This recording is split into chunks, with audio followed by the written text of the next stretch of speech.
Hello students, good morning.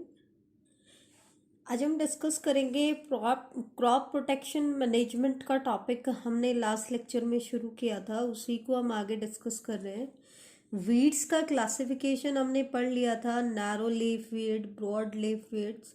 फिर further उनको हमने कैटेगराइज किया था खरीफ सीजन वीड और रबी सीजन वीड्स में। अब इसमें नेक्स्ट आता है, what are the disadvantages of weeds. Weeds की क्या डिसएडवांटेजेस रहती हैं, या फिर हम कह सकते हैं इसी को, why growth of weeds in the fields is harmful. Field के अंदर जो वीड्स की ग्रोथ है वो हार्मफुल क्यों रहती है, उसका कारण क्या है। तो एक्चुअल में क्या होता है, weeds compete with the crops for food,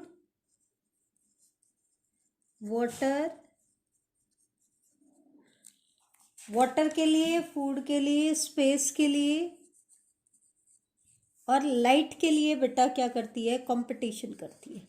जो हमारी वीड होती हैं, जो अनवांटेड प्लांट्स ग्रो कर जाते हैं, वो मेन प्लांट के साथ, फूड को लेकर के कंपटीशन करेंगे, वाटर में भी, स्पेस में भी, लाइट में भी।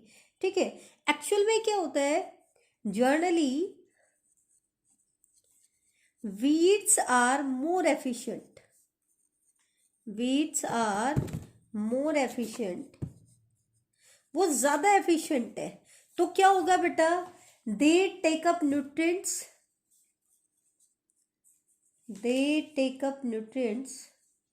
वो न्यूट्रिएंट्स को ले लेंगे। अब न्यूट्रिएंट्स को वो अगर ले लेंगे तो प्लांट की ग्रोथ क्या हो जाएगी, रिड्यूस्ड हो जाएगी। ठीक है, हमारी जो प्लांट है उसकी ग्रोथ क्या हो जाएगी, reduced.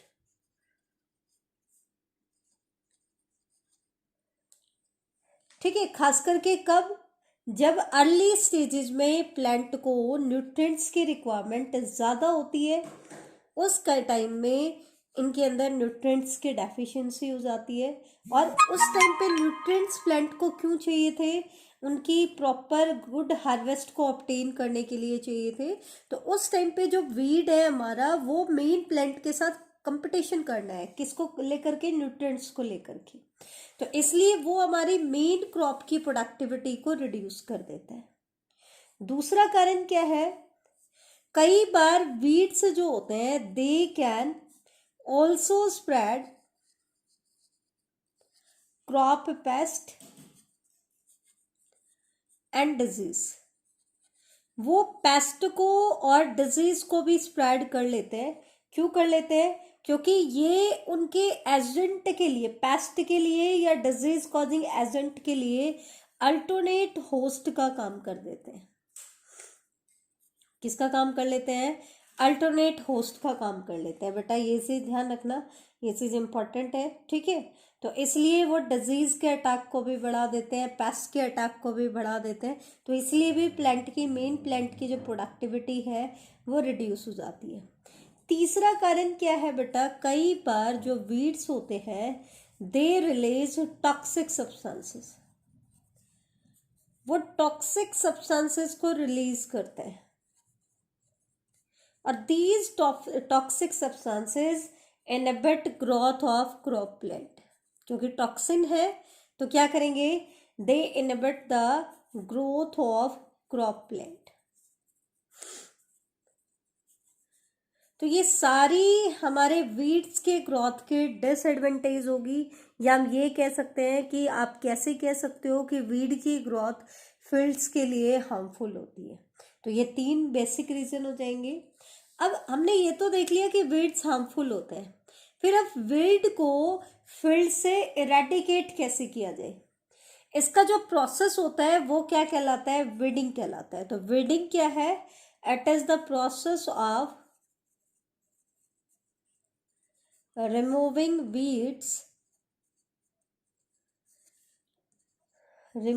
weeds from a crop field। एक क्रॉप फील्ड से वीड्स को रिमूव करना, ये क्या कहलाता है बेटा, वीडिंग कहलाता है। क्या कहलाता है, वीडिंग कहलाता है। ठीक है, ये चीज ध्यान रखना। अब क्वेश्चन आता है कि वीडिंग हम करें कैसे। तो इसके कई सारे मेथड हैं, जैसे कि mechanical method, cultural method, chemical method, biological method. तो एक एक करके हम सभी को डिस्कस करेंगे। सबसे पहले हम बात करते हैं मैकेनिकल मेथड की। मैकेनिकल मेथड में हम क्या करेंगे बेटा, मैन्युअली उसको रिमूव करेंगे। जैसे कि हमने सिंपली क्या कर दिया, हैंड पुलिंग कर दिया, हाथ से पकड़ पकड़ के हम उनको खींच खींच के निकाल रहे हैं, हैंड पुलिंग कर रहे हैं, ठीक है, वो भी हम कर सकते हैं। या फिर रिमूवल बाय यूजिंग ट्रॉवल, खुरपा जो हम बोलते हैं, उसकी हेल्प से भी जो अटेंसिल्स होते हैं रिमूवल के लिए, उनको भी हम यूज कर सकते हैं। तो removal by using trowel, trowel को कॉमनली हम क्या कहते हैं, खुरपा बोलते हैं, तो ये भी हम कर सकते हैं। या फिर हम क्या कर सकते हैं बेटा, रिमूवल बाय प्लॉइंग, प्लॉइंग, हल चला दें उस एरिया में, ठीक है, तो उससे भी आपके वीड्स भी क्या हो जाएंगे, डिस्ट्रॉय हो जाएंगे। बर्निंग कर दें, ये कब करते हैं, जब आपको नेक्स्ट क्रॉपिंग की सोइंग के लिए आपको क्या करना हो, नेक्स्ट क्रॉप की सोइंग के लिए आपको फील्ड सीड बेड तैयार करना है, तो उसके लिए आप क्या कर सकते हो, उसको पहले प्लॉइंग करके छोड़ सकते हो, समर प्लॉइंग कर देते हो, बर्निंग कर देते हो, ठीक है। या इवन कई बार फ्लडिंग भी कर दी जाती है, फ्लडिंग बिफोर शोइंग। एक्चुअल में क्या होता है, इनमें से जो फ्लडिंग का मेथड है, it is most popular method, काफी पॉपुलर मेथड है मैकेनिकल मेथड में। सबसे पॉपुलर मेथड कौन सा है, फ्लडिंग। अब फ्लडिंग किस कॉन्सेप्ट पे काम करता है, ये है सोयल पार्टिकल्स, और इन सोयल पार्टिकल्स के बीच बीच में एयर होती है, क्या होती है, एयर। तो जब आप फ्लडिंग करते हैं, तो क्योंकि यहाँ पे वाटर फिल्ड अप हो जाएगा, तो वाटर की फिलिंग की वजह से एयर क्या हो जाती है, एस्केप हो जाती है, तो रूट्स को ऑक्सीजन नहीं मिल पाती, इसलिए प्लांट की मतलब वीड्स की डेथ हो जाती है, ठीक है। या फिर एक मेथड क्या है, रिमूवल बाय इंटरकल्चर, जैसे इंटरक्रॉपिंग मेथड हमने यूज किए थे, उनको हम यूज कर ले तो वो भी इनको कंट्रोल कर लेते हैं। तो इंटर कल्चर मेथड्स को हम यूज करें, किसको यूज करें, इंटर कल्चर मेथड्स को हम यूज कर लें। तो ये तो थे आपके मैकेनिकल मेथड। अब हम आते हैं नेक्स्ट मेथड की तरफ, that is cultural method. Cultural method मतलब जब हम क्रॉप की कल्चरिंग करते हैं, तो उस दौरान हमें कुछ चीज़ों का ध्यान रखना है बेटा। इंटर कल्चर अलग होता है, एक्चुअल में इंटर क्रॉपिंग अलग होता है, ठीक है, ये चीज ध्यान रखना। यहाँ पर तो हम रिमूव कर रहे हैं किसकी हेल्प से, इंटर कल्चर की हेल्प।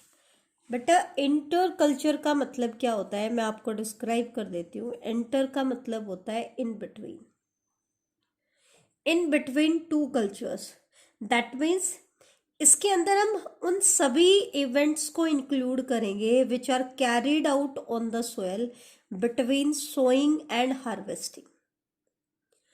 सोइंग और हार्वेस्टिंग के बीच में हम जितने भी मेथड्स को यूज करेंगे, जितनी भी चीजों को यूज करेंगे, वो चीजें क्या कहलाती है, वो ऑपरेशंस क्या कहलाते हैं, इंटर कल्चर कहलाते हैं।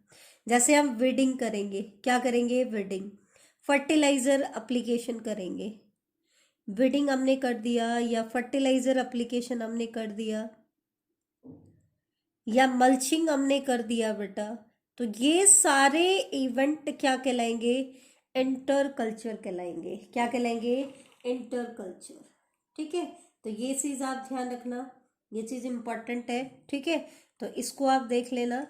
नेक्स्ट हम आते हैं कल्चरल मेथड पे, किस पे आते हैं बेटा, कल्चरल मेथड पे। तो कल्चरल मेथड्स में अगर हम देखें, तो कल्चरिंग के टाइम पे हमें क्या क्या करना है, ये चीज ध्यान देना। जैसे कि timely showing off the crop, कि जो शोइंग हमें करनी है वो एक प्रॉपर टाइम पे करनी चाहिए। जैसे कि जो रबी क्रॉप्स होती हैं, उनकी हमें शोइंग करनी चाहिए अक्टूबर नवंबर में। अगर हम उनको अगस्त सितंबर में सोइंग करा दें, या दिसंबर जनवरी में करा दें, तो भी प्रोडक्टिविटी क्या हो जाती है, रिड्यूस्ड हो जाती है, तो भी वीड्स की ग्रोथ क्या हो जाती है, ज़्यादा हो जाती है, क्योंकि वो प्रॉपर शोइंग करना ज़रूरी होता है। अदरवाइज वीड्स की ग्रोथ ज़्यादा हो जाएगी, क्योंकि प्लांट आपका मेन प्लांट एफिशिएंट नहीं हो पाता है, तो वीड्स की ग्रोथ बढ़ जाती है। दूसरा इसमें क्या आता है, प्रॉपर सीड बेड प्रिपरेशन, आपको प्रॉपर सीड बेड प्रिपरेशन करनी है, प्रॉपरली आपको उसकी प्लॉइंग करनी है, ठीक है। आप उसके लिए एक अच्छा सा सी बेड तैयार करोगे ताकि उसके अंदर वीड्स की ग्रोथ कम हो। तीसरा मेथड क्या है, इंटर क्रॉपिंग मेथड्स को हम यूज कर लें। इंटर क्रॉपिंग मेथड में हम दो या दो से ज़्यादा क्रॉप्स को एक साथ मिला करके यूज़ करते हैं एक पर्टिकुलर पैटर्न में, वो आप पढ़ चुके हो। या फिर हम यूज़ कर दे बेटा क्रॉप रोटेशन हम यूज़ कर सकते हैं, जिसमें हम अल्टरनेटली साइमल्टेनियसली क्रॉप्स को ग्रो कराएंगे डिफरेंट मैनर में, ठीक है। तो ये तो थे दो मेथड जो कि हमने डिस्कस किए। आपका फर्स्ट हमने देखा mechanical method, second cultural method. अब थर्ड मेथड आता है बेटा केमिकल मेथड। केमिकल मेथड मतलब हमें वीड्स को डिस्ट्रॉय करने के लिए क्या यूज करना है बेटा, स्पेशल केमिकल्स की स्प्रेइंग करनी है। We have to spray chemicals. अलग अलग स्पेसिफिसिटी होती है, अलग अलग वीड को कंट्रोल करने के लिए अलग अलग टाइप के हमें केमिकल्स को स्प्रे करना होता है, ठीक है। जैसे कि ब्रॉड लीफ के लिए अलग, नैरो लीफ के लिए अलग, तो ऐसे हम इनको अप्लाई करते हैं। तो मोस्ट कॉमन जो केमिकल हम वीड्स को रिमूव करने के लिए यूज करते हैं, एक तो 2,4-D होता है जो कि एक ऑक्सिन है। 2,4-D की फुल फॉर्म क्या होती है बेटा, 2,4-डाइक्लोरो फिनॉक्सी एसिटिक एसिड। क्या है बेटा, 2,4-डाइक्लोरोफिनॉक्सी एसिटिक एसिड। दूसरा इसका एग्जाम्पल क्या है, ब्यूट्राक्लोर। तीसरा एग्जाम्पल है एट्रोजीन, ये भी हम यूज कर सकते हैं। या फिर हम आइसोप्रोट्यूरिन भी यूज कर सकते हैं बेटा। तो ये कुछ केमिकल्स के नाम है जिनको हम वीड्स को रिमूव करने के लिए यूज करते हैं। बेटा एक वर्ड कई बार पूछ लेता है, टिलेज क्या होता है। तो टिलेज क्या होता है, it is the destruction of weeds. Weeds को हमें डिस्ट्रॉय करना है, and reduction of their seed in the soil, और सोइल के अंदर उनके सीड्स को रिड्यूस करना है, reduction of their seeds in the soil, ताकि जब हम अगली क्रॉप को ग्रो कराएं तो हमारी क्रॉप जल्दी से जो हमारे वीड्स हैं उनसे इन्फेक्टेड ना हो। तो ये जो मेथड होता है जिसमें हम वीड्स को डिस्ट्रॉय करते हैं ताकि हम उनके नंबर को सोइल के अंदर उनके सीड्स को रिड्यूस कर सकें, तो वो मेथड क्या कहलाता है, टिलेज कहलाता है। तो ये तो था केमिकल मेथड। अब नेक्स्ट मेथड आता है आपका बायोलॉजिकल मेथड। बायोलॉजिकल मेथड में हम क्या करते हैं बेटा, some appropriate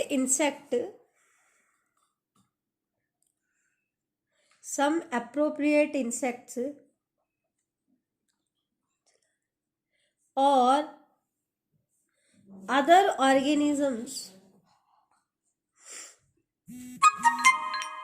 are deliberately put into the crop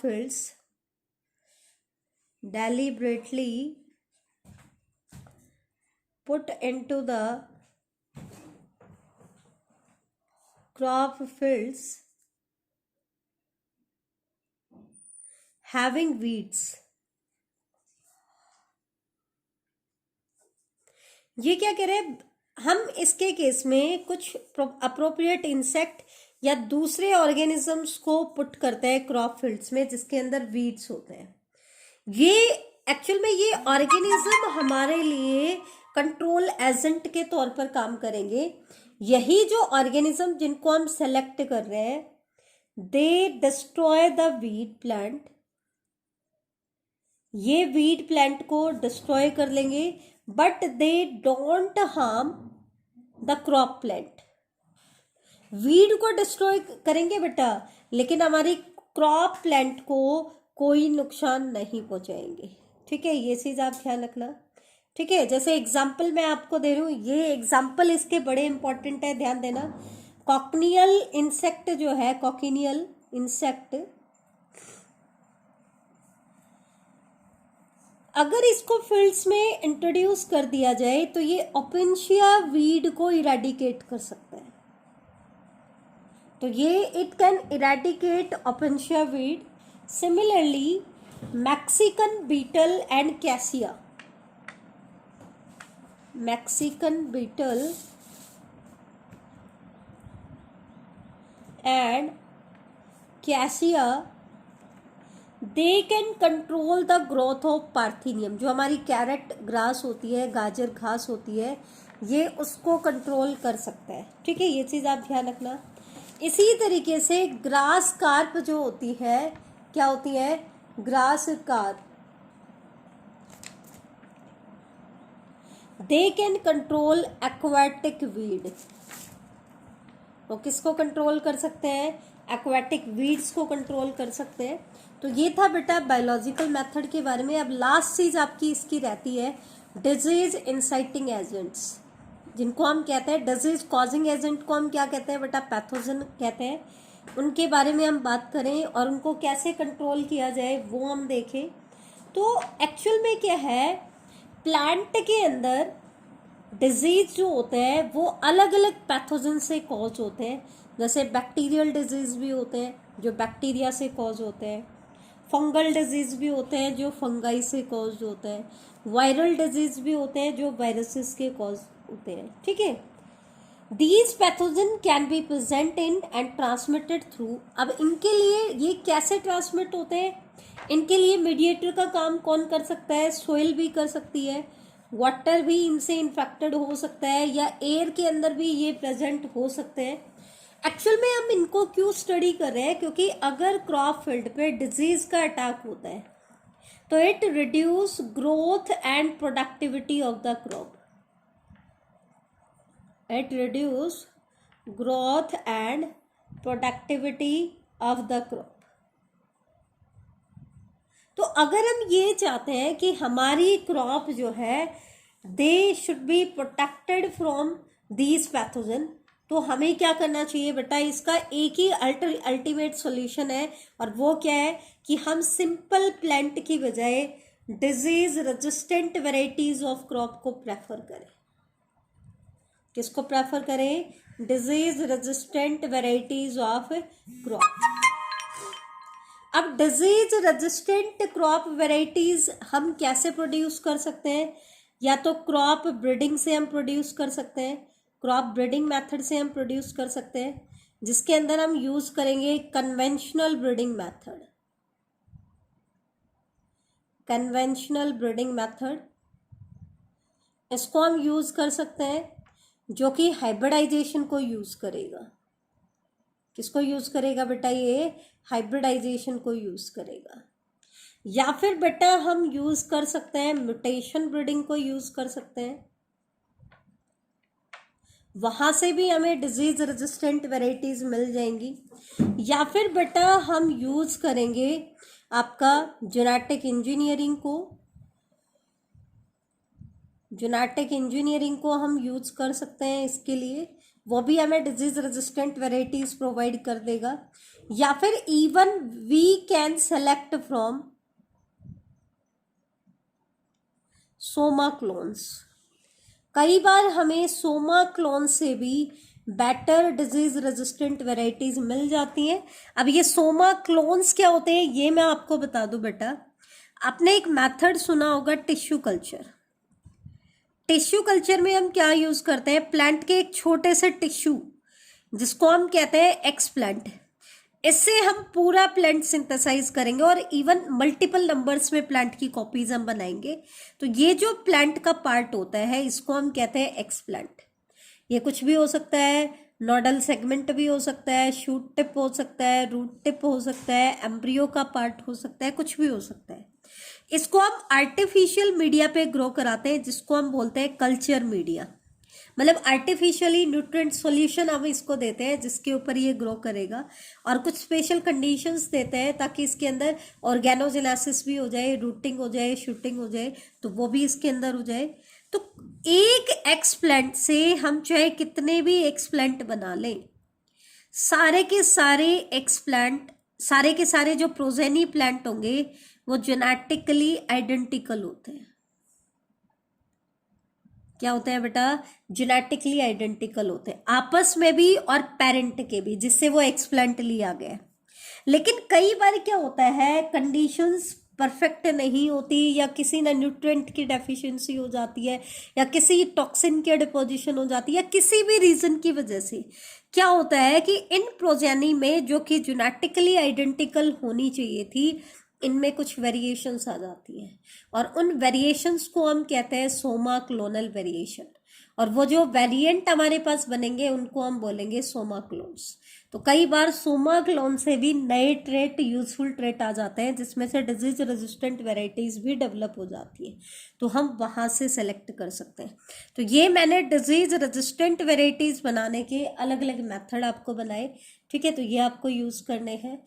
तो ये था आज का हमारा लेक्चर। थैंक यू बेटा।